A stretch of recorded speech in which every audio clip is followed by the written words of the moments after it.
दोस्तों, स्वागत है आपका हमारे चैनल इंस्पायर्ड एस के बौद्धि पर। दोस्तों, हमारे चैनल पर अभी आप पहली बार आए हैं तो आपसे करुणा भरी निवेदन है, आप इस चैनल को सब्सक्राइब कर दो। दोस्तों, कर्म के फल से कोई नहीं बच सकता। आज हम जानेंगे क्या यह वाक्य जो हमें बहुत परेशान कर रही है, आज इसका निर्णय हो जाएगा। तो चलते हैं इस एक नए वीडियो कहानी के साथ। कर्मों के फल से कोई नहीं बच सकता, यह कहावत तो सभी ने सुनी होगी, लेकिन क्या आपको पता है कि कर्म हमारे जीवन में हमसे कैसे हिसाब चुकता करता है? तो चलिए इस कहानी के जरिए इसका पता करते हैं। इस कहानी में हमारे साथ अंत तक बने रहे, क्योंकि आधा अधूरा ज्ञान विष के समान होता है। तो चलिए बिना समय बर्बाद किए कहानी शुरू करते हैं। एक गांव में एक बुढ़िया रहती थी। उसकी 3 बहुएं और 3 बेटे थे। बड़ी माँ बहुत धार्मिक थी और हर दिन पूजा पाठ में समय बिताती थी। वह सुबह सुबह उठकर गंगा स्नान करने जाती और भगवान विष्णु और माता लक्ष्मी की पूजा करती थी। कार्तिक महीने में वह विशेष रूप से स्नान और पूजा करती थी। इस दौरान वह माखन मिश्री, दही मिश्री और तुलसी के पत्तों का भोग भगवान को चढ़ाती थी और प्रसाद पड़ोसियों में बांटती थी। गांव के लोग उसकी पूजा पाठ की बहुत इज्जत करते थे। बुढ़िया माँ का यह नियम था, कार्तिक पूर्णिमा के दिन वह विशेष रूप से गंगा स्नान के लिए जाती और भोग बनाकर भगवान को चढ़ाती। लेकिन उसकी 3 बहुओं को यह सब बिल्कुल पसंद नहीं था। वे अक्सर उसकी आस्था का मजाक उड़ाती और प्रसाद खाने से मना कर देती। वे कहती, इसमें तुलसी के पत्ते हैं, हम यह नहीं खा सकते, यह सब दिखावा है। यह सुनकर बुढ़िया माँ बहुत दुखी होती, लेकिन वह चुपचाप अपनी पूजा करती रहती। बुढ़िया माँ का पति कुछ समय पहले ही गुजर चुका था, इसीलिए वह अब अकेली थी। उसके बेटे भी अपनी पत्नियों के कहने में आकर उससे दूर हो गए थे। अब वह सिर्फ अपने पूजा पाठ में ही मन लगाती और पड़ोसियों में प्रसाद बांटती। लेकिन उसकी 3 बहुओं को यह सब बहुत बुरा लगता था।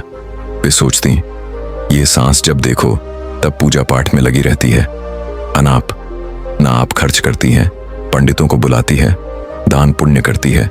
अगर ये मर जाए तो अच्छा हो, कम से कम ये खर्चा तो बचेगा।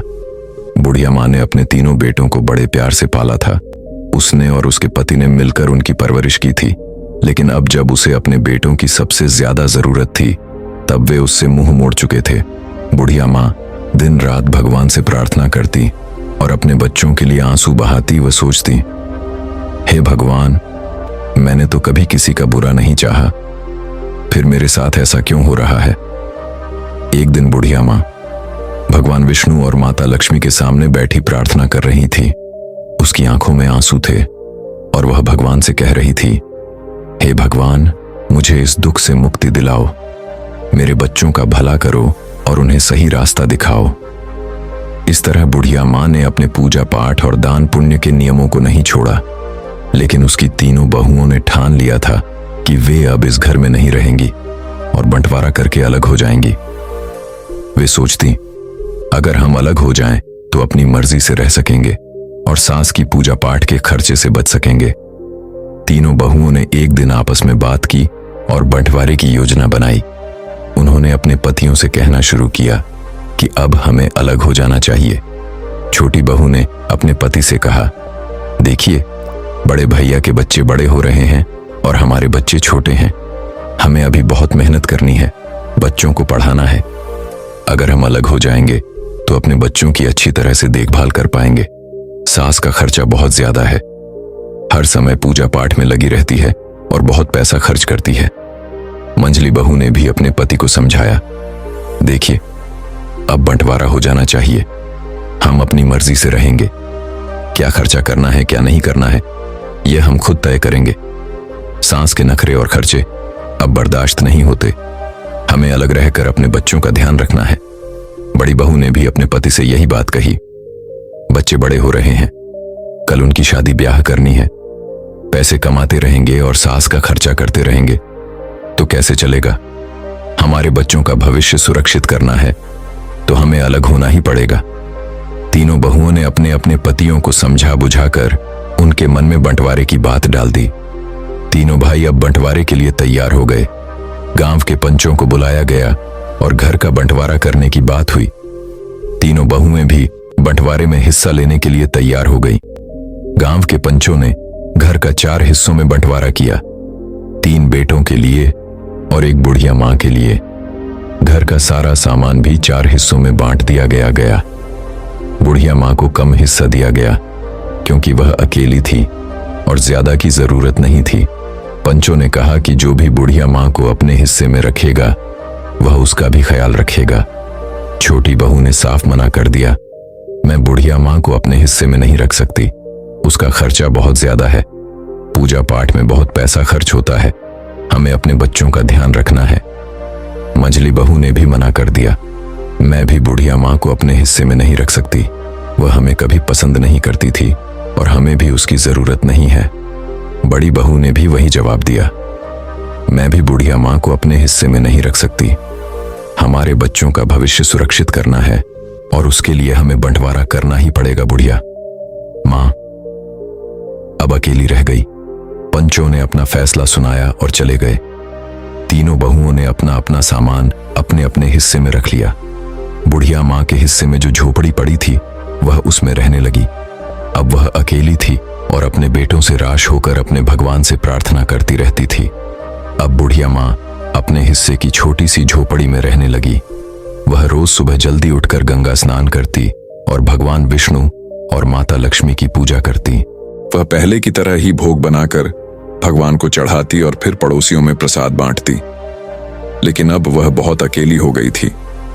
उसके तीनों बेटों ने उससे मुंह मोड़ लिया था और उसकी बहुओं ने उसे घर से बाहर कर दिया था। वह रोज भगवान से प्रार्थना करती, हे भगवान, मुझे इस दुख से छुटकारा दिलाओ, मेरे बच्चों का भला करो और उन्हें सही रास्ता दिखाओ।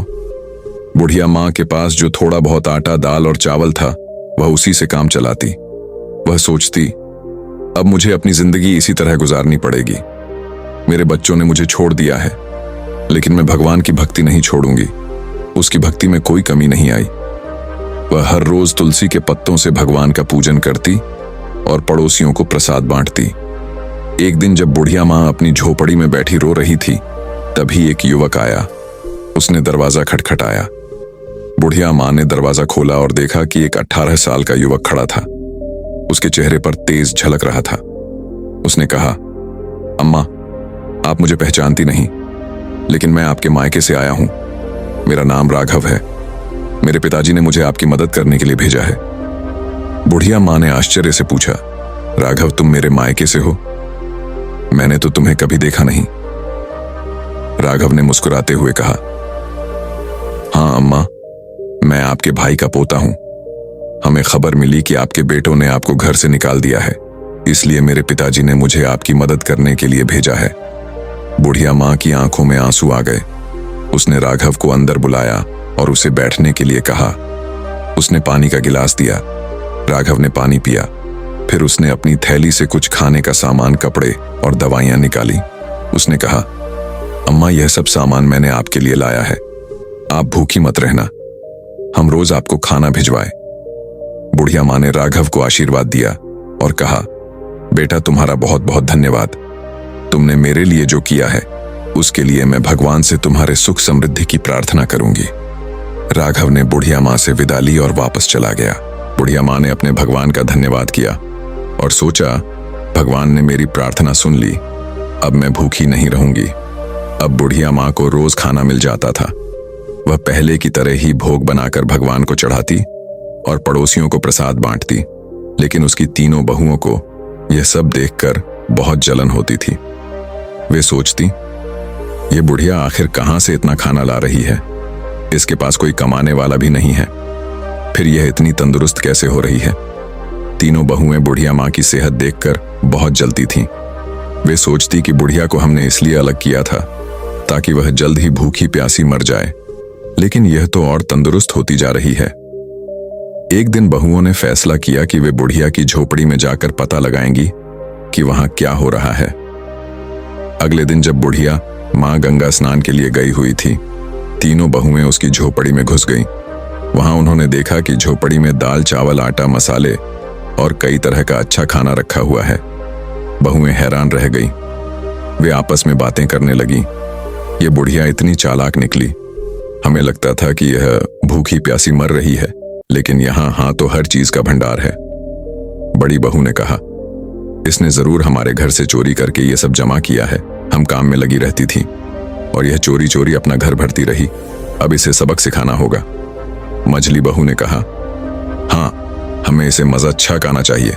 देखते हैं कि इसने यहाँ क्या क्या जमा किया है। छोटी बहू ने भी सहमति जताई। सही कहा, हमें इसके खिलाफ कुछ करना होगा।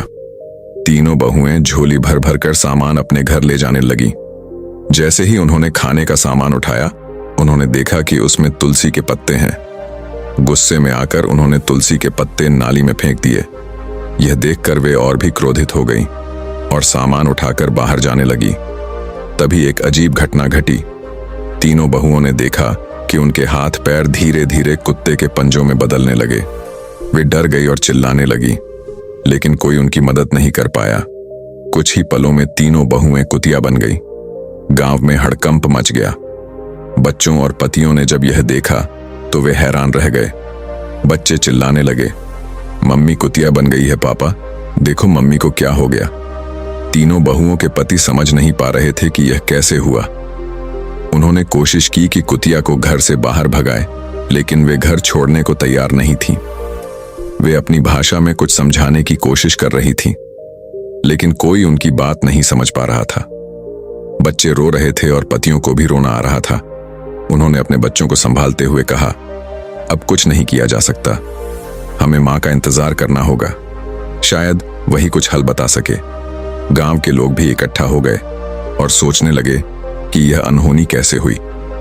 सबने बुढ़िया मां की वापसी का इंतजार करने का फैसला किया। बुढ़िया मां को अब अपने रोज के जीवन में थोड़ी राहत मिल रही थी। राघव रोज खाना लाकर रख जाता था और बुढ़िया मां भगवान का भोग लगाकर पहले की तरह प्रसाद बांटती थी, लेकिन उसे इस बात का कोई अंदाजा नहीं था कि उसके घर में क्या हो रहा है। उसे यही लगता था कि सब कुछ पहले जैसा ही चल रहा है। इधर तीनों बहुएं कुतिया बनकर घर के आंगन में बैठी थीं और उनके पतियों और बच्चों को घर का सारा काम करना पड़ रहा था। वे बहुत परेशान थे और अपनी मां की वापसी का इंतजार कर रहे थे। गांव के लोग भी इस अजीब घटना से हैरान थे। हर कोई यही कहता था कि यह सब बुढ़िया मां की भक्ति और उसकी तपस्या का फल है। एक दिन गांव के कुछ लोगों ने बुढ़िया मां को गंगा स्नान के लिए जाते देखा। उन्होंने सोचा कि अब उसे सारी बात बतानी चाहिए। वे उसके पास गए और बोले, माए, तुम्हारे घर में कुछ अजीब हो रहा है। तुम्हारी तीनों बहुएं कुतिया बन गई हैं।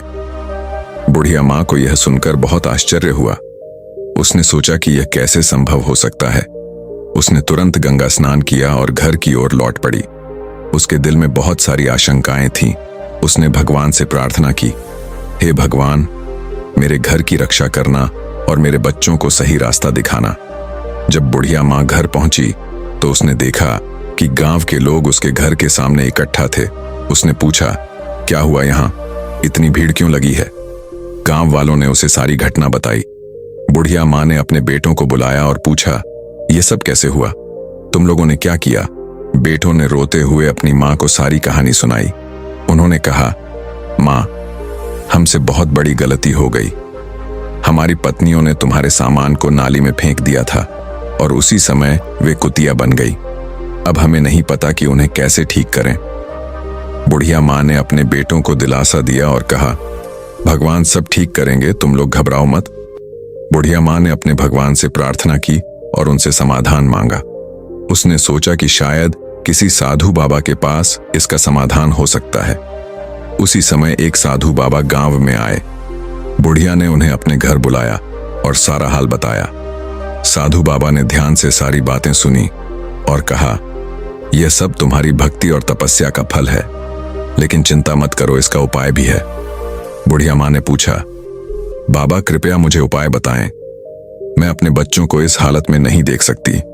साधु बाबा ने कहा, तुम्हें कार्तिक महीने में विशेष पूजा करनी होगी। तुम्हारे स्नान के पानी से तुम्हारी बहुओं को नहलाना होगा और ब्राह्मणों को भोजन कराकर उनके झूठे भोजन को बहुओं को खिलाना होगा।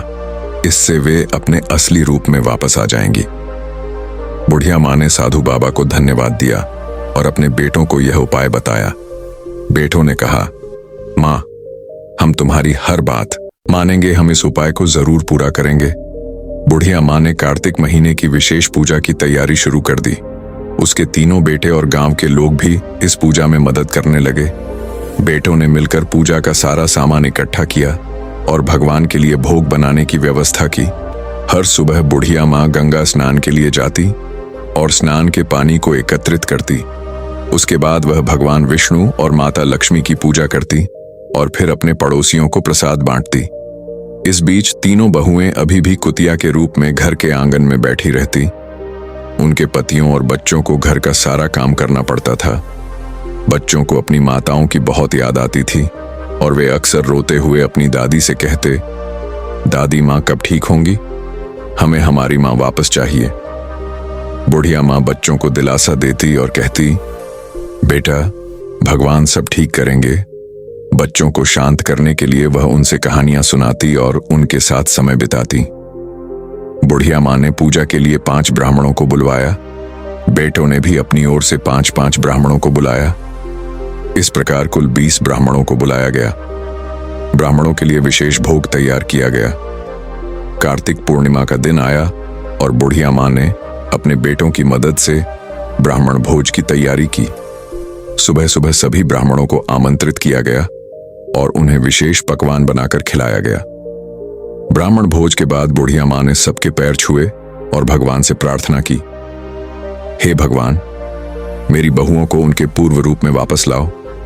मेरे कार्तिक स्नान और पूजा का फल उन्हें मिले। ब्राह्मणों ने तृप्त होकर भोजन किया और बुढ़िया माँ को आशीर्वाद दिया। उन्होंने कहा, माई, तुम्हारी पूजा और तपस्या सफल होगी। भगवान तुम्हारी प्रार्थना अवश्य सुनेंगे। ब्राह्मण भोज के बाद बुढ़िया माँ ने तीनों बहुओं को बुलाया। तीनों कुत्तियां बने। बहुओं ने भगवान के भोग के झूठे भोजन को बड़े प्रेम से खाने लगी। बुढ़िया माँ ने उनके ऊपर गंगा जल छिड़का और उन्हें स्नान के पानी से नहलाया।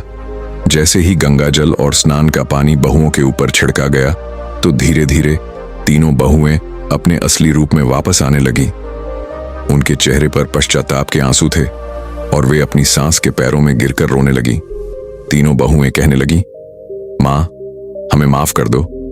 हमने तुम्हारे साथ बहुत बुरा किया। हमें हमारे कर्मों की सजा मिल गई। अब हम तुम्हें कभी कोई कष्ट नहीं देंगे और हमेशा तुम्हारी सेवा करेंगे। बुढ़िया माँ ने उन्हें गले लगाया और कहा, बेटा, भगवान ने तुम्हें माफ कर दिया है दोस्तों। अब आप देख चुके हैं कि कर्म अपना हिसाब कैसे लेता है दोस्तों। कर्मों के फल से कोई नहीं बच सकता। यह वाक्य हमें यह सिखाता है कि हर व्यक्ति को अपने किए गए कर्मों का परिणाम भोगना पड़ता है। चाहे अच्छे कर्म हो या बुरे, उनका प्रभाव हमेशा जीवन पर पड़ता है। अच्छे कर्मों से सकारात्मक परिणाम मिलते हैं, जबकि बुरे कर्मों से नकारात्मक परिणाम सामने आते हैं। कोई भी व्यक्ति इस सत्य से बच नहीं सकता। यह सिद्धांत हमें यह समझाता है कि कर्मों की अहमियत का कोई भी विकल्प नहीं हो सकता। अगर हम अपने कर्मों को सही दिशा में चलाएं तो हमें अच्छे फल मिलेंगे, और अगर हम गलत दिशा में चलेंगे तो हमें नकारात्मक परिणाम भुगतने होंगे। जीवन में यह सच्चाई हमेशा हमारे साथ रहती है और इसे समझकर हमें अपने कर्मों के प्रति जिम्मेदारी का एहसास होना चाहिए। इसी तरह हम अपने जीवन को बेहतर बना सकते हैं। दोस्तों, आपने आज इस कहानी से क्या सीखा? आप हमें कमेंट सेक्शन में जरूर बताएं। और हाँ, हमारे चैनल को सब्सक्राइब करना ना भूलें ताकि आपको ऐसी ही और भी प्रेरणादायक कहानियां मिलती रहें।